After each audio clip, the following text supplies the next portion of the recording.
Des flammes consument 13 vies à Guidère dans la région du Nord. L'incendie est survenu dans un domicile la nuit dernière. Récit du drame dans ce journal.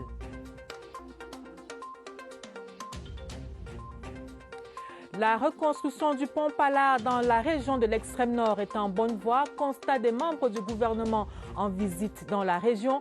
Un défi cependant, l'effectivité des solutions provisoires. Refaire de Bamenda une ville paisible et prospère, tel est le rêve de l'édile. La fin des villes mortes, le renforcement de la sécurité restent des réalités à construire. Confirmation dans ce journal. Et voilà pour les titres.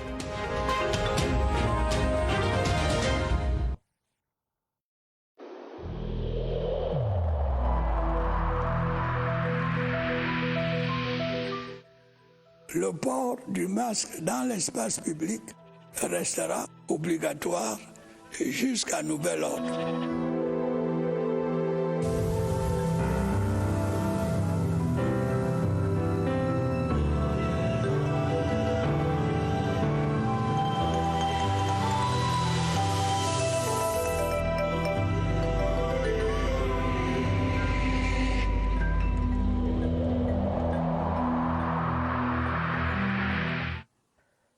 Une fois de plus, bonsoir. 13 morts et un blessé, c'est le bilan d'un incendie survenu dans un domicile à Guidère dans la région du Nord. L'insecticide en spirale allumé serait à l'origine de cet incendie.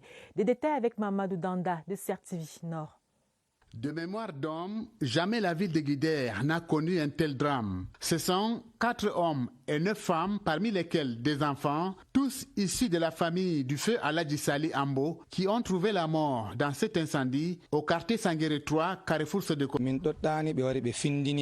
C'est aux environs de 2 heures du matin qu'on m'a informé que notre maison familiale a pris feu. Quand je suis arrivé, il n'y avait pas moyen d'y pénétrer. Nous avons cassé le mur et curieusement, nous avons trouvé le corps sans vie de 13 personnes. Il se pourrait que quand le Muntaiga a provoqué l'incendie au salon, tous sont entrés dans une chambre alors que cette chambre est sans fenêtre. Le jeune Abdou, âgé de 11 ans, est le seul rescapé. Bien que touché par les flammes, son pronostic vital n'est pas engagé. Le seul qui a survécu, on l'a évacué par des moyens médicalisés à l'hôpital de district. À son arrivée, on a classé, c'était une brûlure stade 2 superficielle. Donc on a fait un pansement et l'hôpital s'est chargé des soins du patient gratuitement.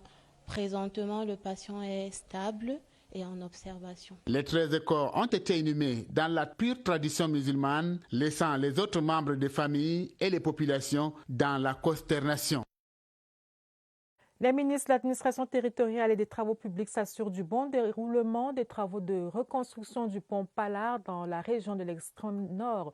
Autre tâche pour ces membres du gouvernement, la mise en œuvre des solutions provisoires.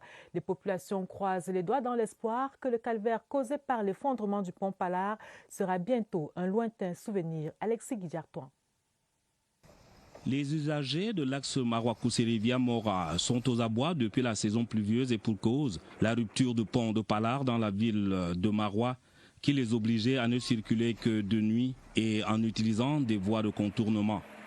Mais cette situation est bientôt oubliée. Nous allons créer une déviation pour que la circulation sur la nationale numéro 1 au niveau de Pallard puisse être reprise effectivement.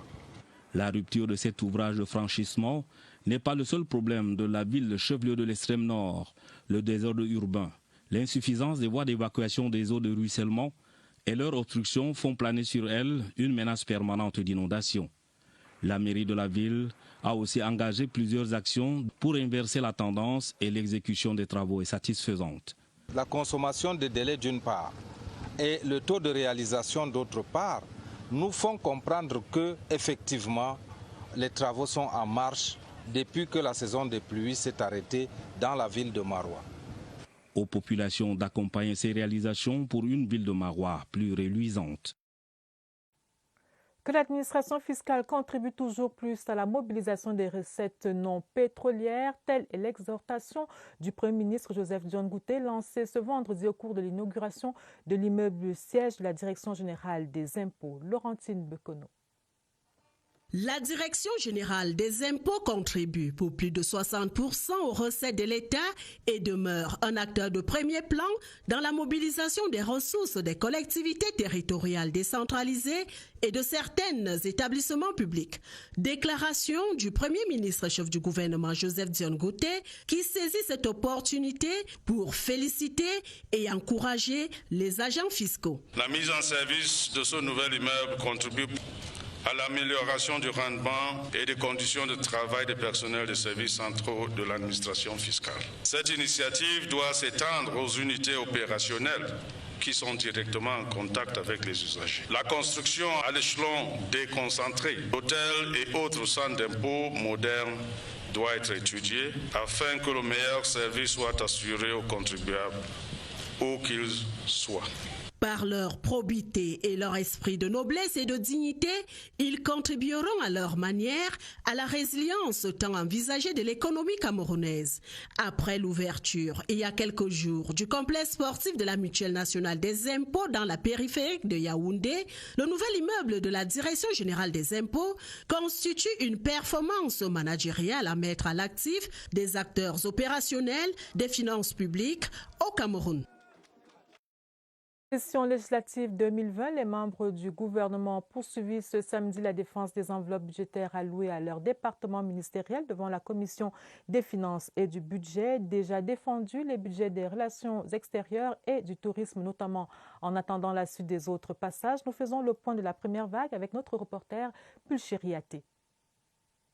Le ministre d'État, ministre du Tourisme et des Loisirs, a été le premier à être auditionné ce samedi par la commission Ayayi. Bello Bouba Magari défendait une dotation budgétaire de 8,901 milliards de francs CFA destinée à valoriser le secteur touristique. Nous allons, au cours de l'exercice à venir, mettre l'accent dans l'organisation de séminaires sur l'hygiène, la salubrité. Autre passage, c'est celui du ministre d'État, ministre de la Justice, garde des Sceaux. Laurent Esso sollicite une enveloppe de 60,549 millions de francs CFA pour mener à bien les activités phares de son département ministériel, déclinées en 3 programmes, dont la gouvernance et l'appui institutionnel, l'amélioration de l'activité juridictionnelle et l'amélioration de la politique pénitentiaire. Le ministre d'État, ministre de l'Enseignement supérieur, était le 3e membre du gouvernement à sacrifier au rituel.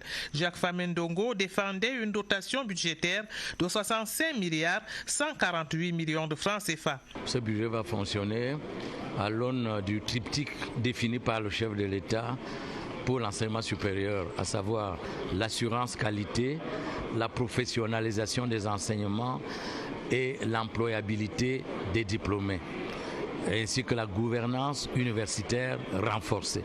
L'autre intervention devant la commission Ayayi, c'est celle du ministre délégué auprès du ministre des Relations extérieures, chargé du Commonwealth, représentant du ministre Mbela Mbela. L'enveloppe sollicitée ici est de 30,50 millions de francs CFA. Le premier programme touche aux questions de renforcement des relations bilatérales. Le deuxième programme, le renforcement de la coopération multilatérale. Troisième programme, la gestion de la diaspora. Bien que le budget de l'État pour l'exercice 2021 ait subi une légère hausse, la tendance générale des dotations de certains départements ministériels est à la baisse. Cela s'explique par la concentration des dépenses vers la résolution des crises sécuritaires et sanitaires et la mise en place des infrastructures. Régional 2020, on en sait un peu plus sur l'organisation du scrutin. 2 décisions du Conseil électoral fixent d'une part les commissions régionales de supervision et d'autre part portent répartition des bureaux de vote par circonscription électorale et des effectifs des collèges électoraux. Augustin Guizana nous en dit plus. Ce sont au total 272 bureaux de vote, dont 176 dans la catégorie des collèges de représentants du commandement traditionnel et 96 pour la catégorie des délégués des départements. Ces bureaux sont logés dans les chefs-lieux des départements. La décision du Conseil électoral de l'ECAM définit également les effectifs des électeurs par bureau et par catégorie des collèges électoraux. Dans les détails, la région de l'Adamawa a au total 19 bureaux de vote où sont attendus plus de 1105 potentiels électeurs. Dans la région du centre, on note 5108 grands électeurs répartis dans 44 bureaux de vote. À l'extrême nord, Les 3937 chefs traditionnels sont répartis dans 38 bureaux de vote, tandis que les 1433 conseillers municipaux sont répartis dans 15 bureaux de vote. Dans la région de l'Est, ils sont 1748 votants qui sont attendus dans 20 bureaux de vote pour le collège des chefs traditionnels et 11 pour les conseillers municipaux. Dans la région du littoral, ils sont 1842 inscrits dans les 2 collèges des chefs traditionnels et des délégués de département. 2191 inscrits sont sur les listes de la région du Nord, répartis dans 17 bureaux de vote pour les chefs traditionnels et 9 pour les conseillers municipaux. Dans le Nord-Ouest, il y a 1418 votants attendus dans 18 bureaux de vote. Dans la région de l'Ouest, ce sont au total 1296 grands électeurs qui sont attendus aux urnes le 6 décembre prochain. La région du Sud, quant à elle, compte 3123 grands électeurs répartis dans 35 bureaux de vote. Last but not the least, la région du Sud-Est dispose de 17 bureaux de vote où sont attendus les 2 collèges électoraux, soit au total 1115 grands électeurs.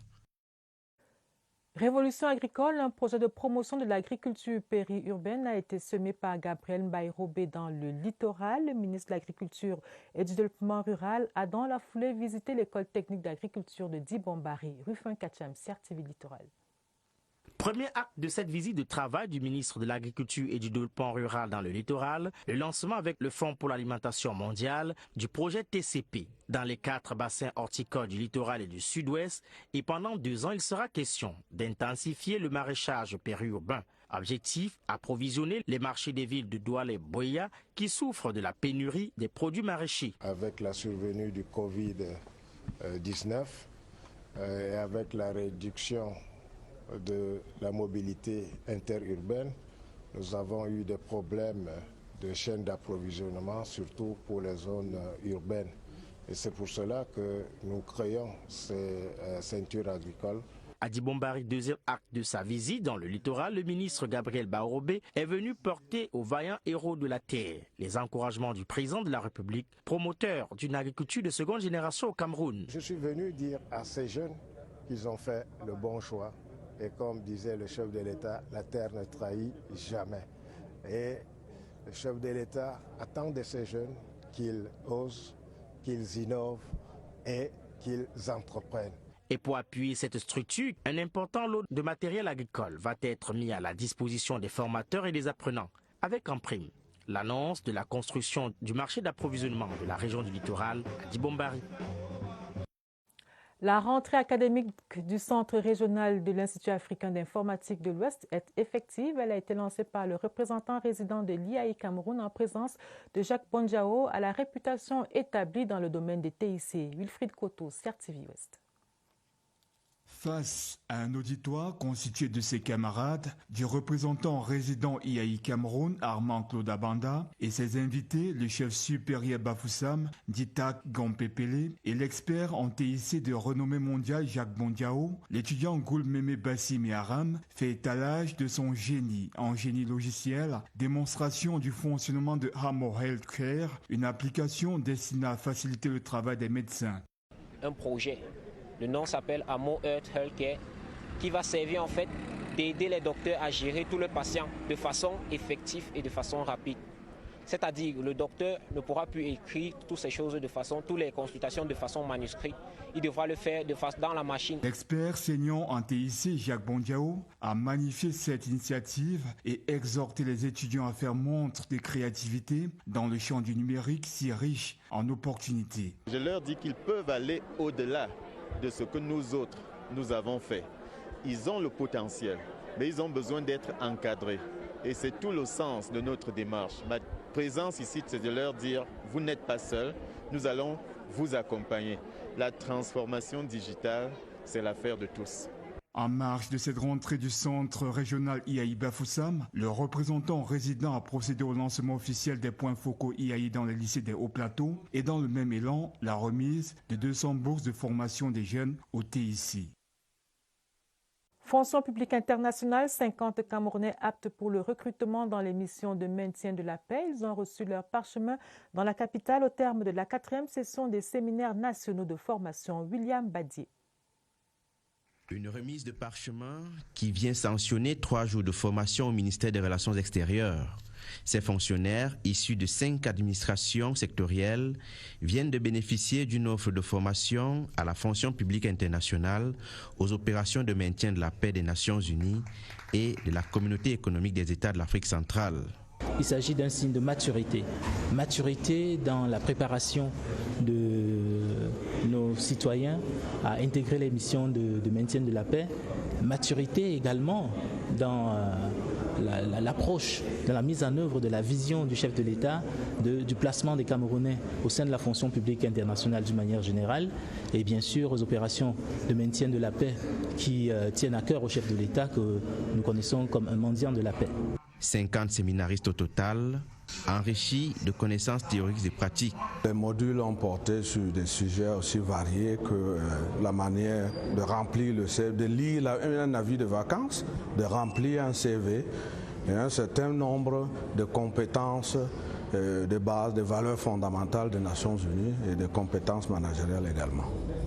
Désormais, nous avons les outils, à la fois les outils théoriques, mais aussi les outils pratiques.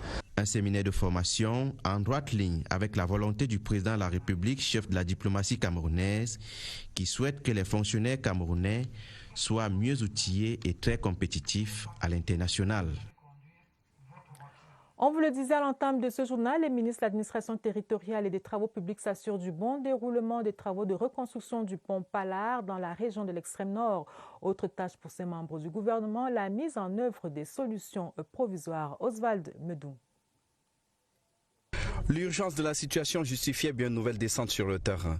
L'effondrement du pont de Pallard a négativement impacté la vie des populations de Marois et de la région tout entière. Le chef de l'État, son Excellence, le président Paul Biya, nous a demandé de revenir ici, n'est-ce pas, rassurer les populations qu'il a pris des engagements et des options claires pour la construction d'un nouveau pont après l'effondrement de ce pont Pallard. La solution provisoire envisagée devrait rétablir la circulation pour les gros porteurs sur cet axe névralgique et soulager le pont vert aujourd'hui surexploité. À l'efficacité, il faut ajouter l'urgence, d'où les nouvelles prescriptions du ministre des Travaux publics. Je viens de demander à l'équipe projet, c'est-à-dire l'entreprise, la mission de contrôle, l'ingénieur des travaux, de réduire les délais de réalisation de moitié. Et cette réduction de moitié suppose des travaux de nuit que j'ai autorisés. La fin imminente du calvaire a de quoi rassurer les populations. Je voudrais ici remercier le chef de l'État au nom des populations de l'extrême nord en général et des populations de Marois en particulier de ce qu'il a une fois de plus prouvé aux yeux du monde qu'effectivement il aime la région de l'extrême nord. La solution de remplacement définitif du pont effondré est toute trouvée, un ouvrage mieux adapté.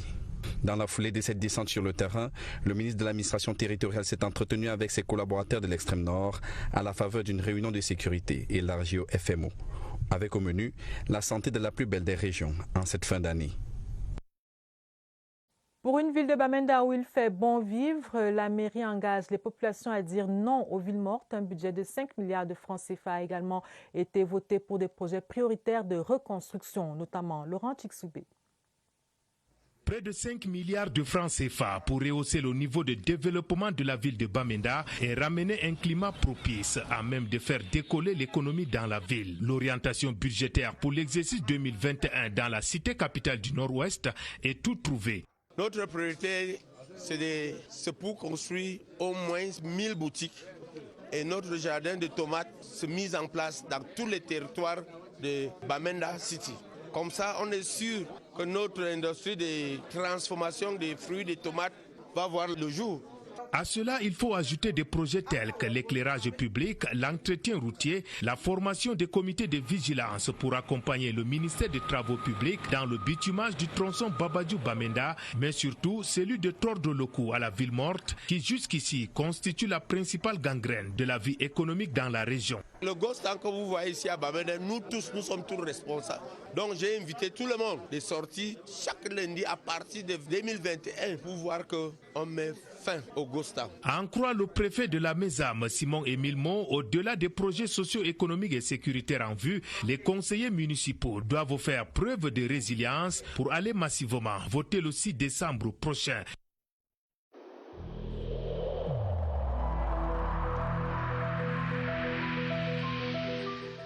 N'oublions pas que la négligence d'une seule personne peut nuire gravement à l'ensemble de la communauté.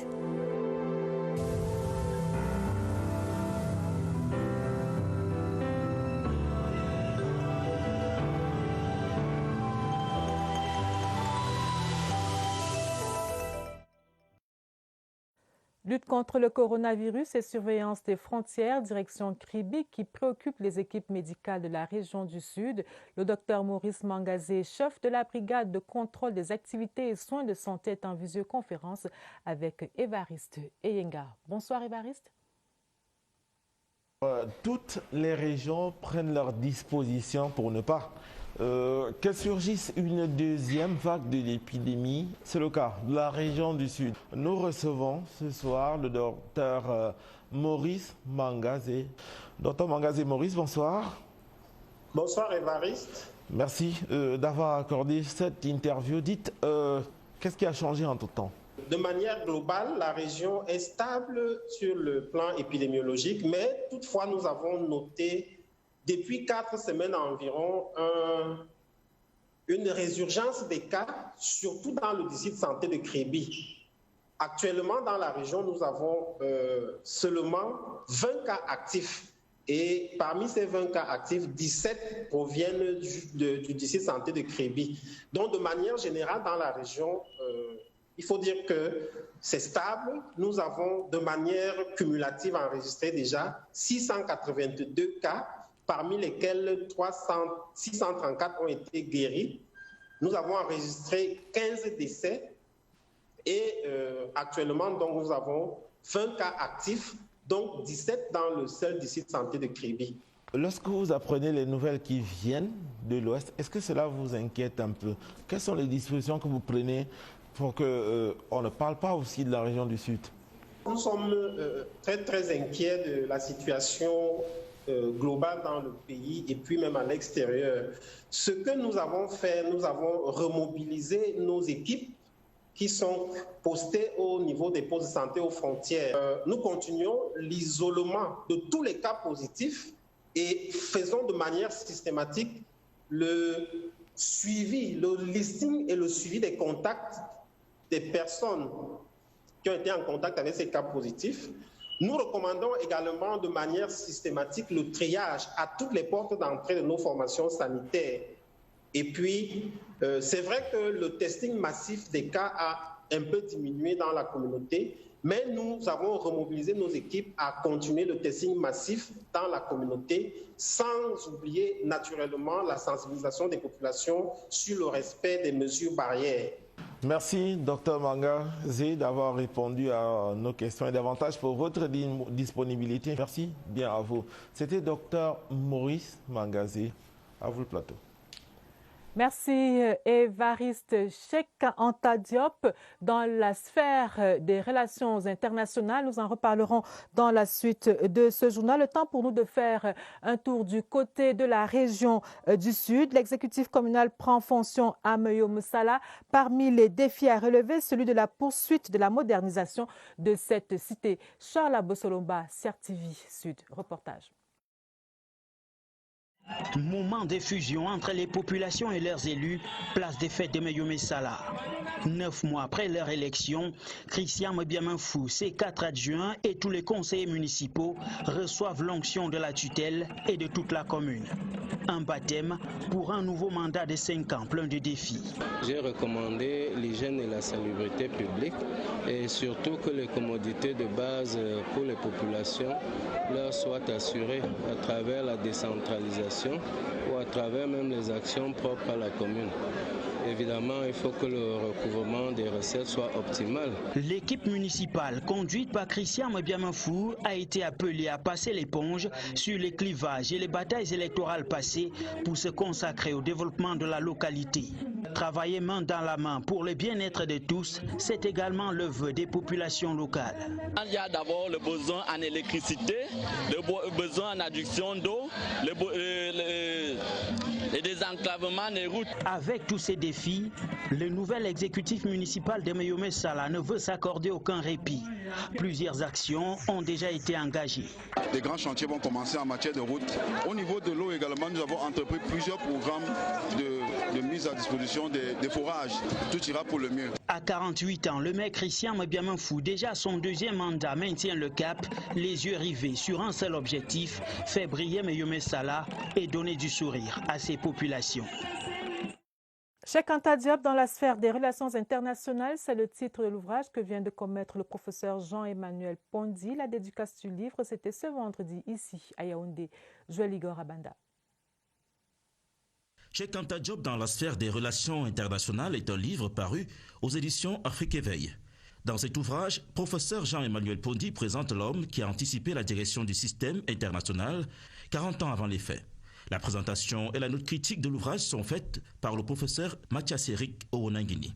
Beaucoup d'auteurs ne s'étaient pas intéressés à cette question.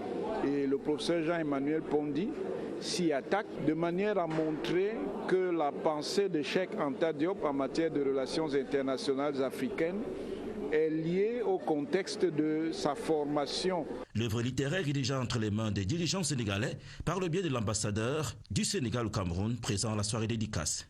Dès l'âge de la vingtaine, il avait écrit un article qui s'appelait « À quand la Renaissance africaine ?» en 1948, donc très tôt. Il s'est intéressé à l'Afrique dans sa globalité et dans les relations internationales africaines. Professeur Emmanuel Pondy est spécialiste des sciences politiques. Il est auteur et directeur scientifique de 22 ouvrages et plus de 75 articles scientifiques.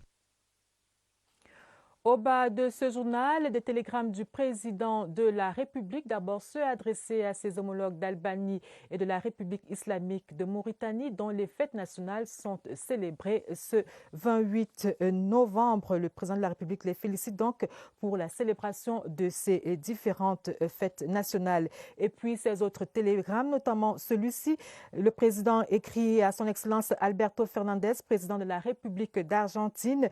Monsieur le Président, j'ai pris connaissance de la triste nouvelle du décès de M. Diego Armando Maradona, survenu à Tigre dans la province de Buenos Aires. Footballeur de génie, devenu une légende vivante, Diego Maradona remporta la Coupe du monde de football en 1986 et dirigea plus tard la sélection nationale argentine. La disparition de ce joueur hors pair est une perte immense pour les pratiquants et passionnés du football à travers le monde. À l'évidence, Diego Armando Maradona restera pour longtemps, grâce à son talent et son palmarès exceptionnel, une grande référence dans le milieu sportif. Je vous adresse en cette douloureuse circonstance, ainsi qu'à sa famille, au gouvernement et au peuple argentin très affligé, mes sincères condoléances auxquelles j'associe la compassion du peuple camerounais. Veuillez agréer, Monsieur le Président, les assurances de ma très haute considération. Et puis cet autre télégramme du président de la République adressé à son Excellence Mahamadou Issoufou, président de la République du Niger. Monsieur le Président et chers frères, j'apprends avec tristesse le décès de Monsieur Mamadou Tandja, ancien président de la République du Niger, survenu à Niamey. Je salue la mémoire de cet homme d'État qui aura marqué la nation nigérienne de son empreinte. Je vous adresse en cette douloureuse circonstance ainsi qu'à sa famille, au gouvernement et au peuple nigérien endeuillé mes sincères condoléances. Veuillez agréer, Monsieur le Président et chers frères, les assurances renouvelées de ma très haute considération. C'est signé Paul Biya.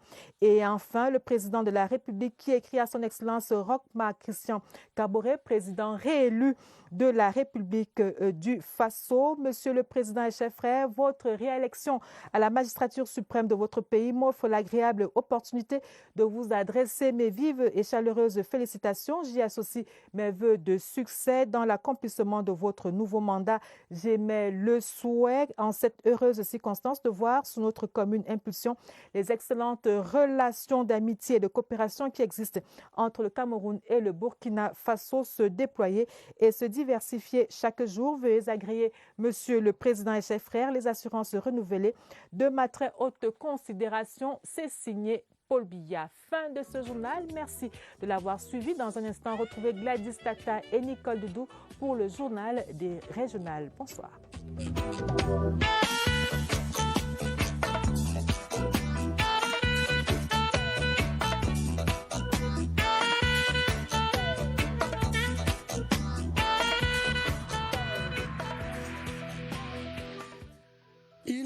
essentiel que les mesures qui ont été indiquées soient absolument respectées par chacun de nous.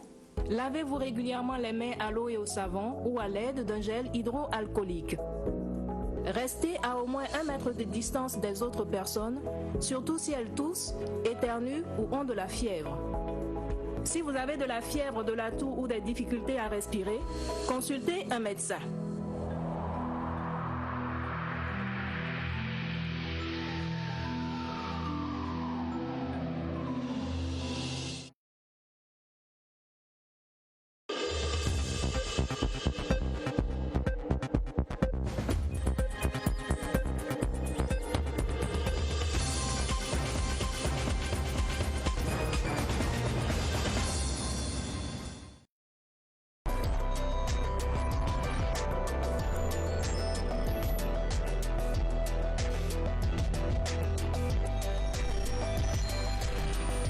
Comment créer un bon mot de passe?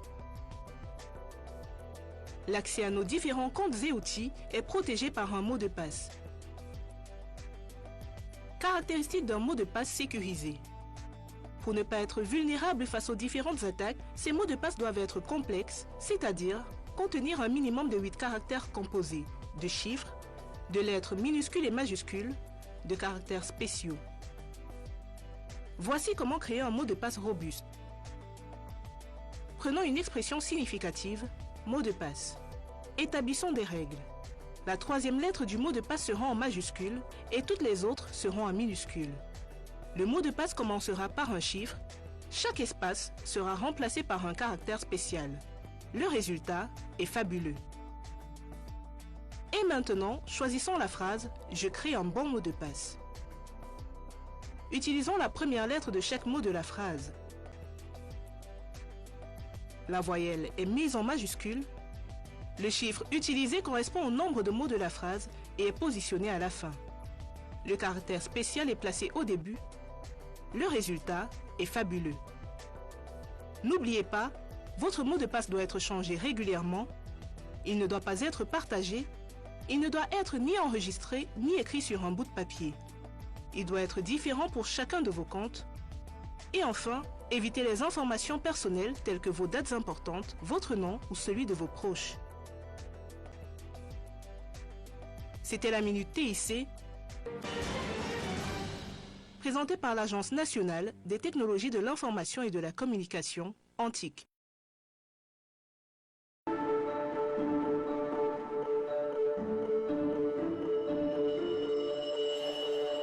Luminaire subliminal, maison connectée, ampoule raffinée.